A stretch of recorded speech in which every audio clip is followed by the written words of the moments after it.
প্ৰপাৰ্টিটো লৈ লওক মন্ত্ৰী হিচাপে মই চেলেঞ্জ কৰি কৈছো আৰু আমাৰ ইমান সহজ আছে আমি মানুহক এনেকুৱা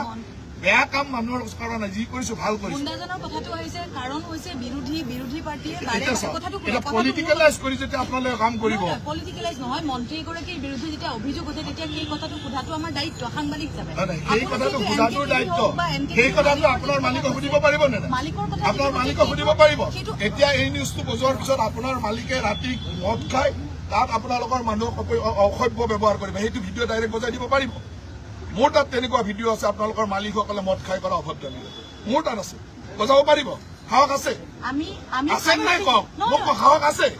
সেইটো কথা প্ৰশ্ন সুধিছে আপোনাৰ মালিকে কৰা বেয়া কামটো কেলে দেখুৱাওক মই ক'লোতো মোৰ GMDৰ মানুহ আছে তেওঁলোকক গোটেই তথ্য দিব কালিৰ পৰা মই আপোনালোকৰ সেই বিল্ডিঙৰ ভাল কৰি ভাঙা গোটেই ঘৰবিলাক ভাঙিব যাম পুৰা লাইভ কৰক লাইভ মোৰ GMDৰ মানুহ যাব তেওঁ গোটেইখিনি বস্তু লৈ তাত ঘৰ ভাঙিব যাব যে এইটো ইৰেগুলাৰ হৈছে আপোনালোকে লাইভ বজাব পাৰিব সাহস আছে এই কথাবিলাক আমাক নকব কাৰণ আমি কোনো অসৎ কাম কৰা যদি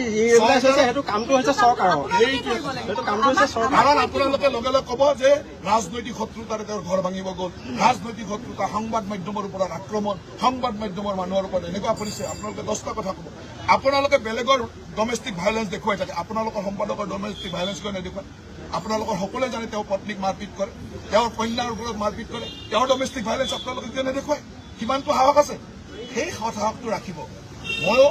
মানে এইখিনি কথা এইকাৰণে কৈছো যে কোৱাৰ প্ৰয়োজন আছিল আপোনালোকৰ আৰু মোৰ লগত বিশেষকৈ এই ধৰণৰ মই যিহেতু আজিলৈকে কোনো বেয়া কাম কৰা নাই কোনো অসৎ কাম কৰা নাই কোনো চৰকাৰক ফাঁকি দিয়া নাই সৎভাৱে যি কৰিছো সেইটো কৰিছো গতিকে আমাৰ সৎভাৱে কথা কোৱাৰ সাহস আছে আৰু এইখিনি কথা আপোনালোকে লাইভ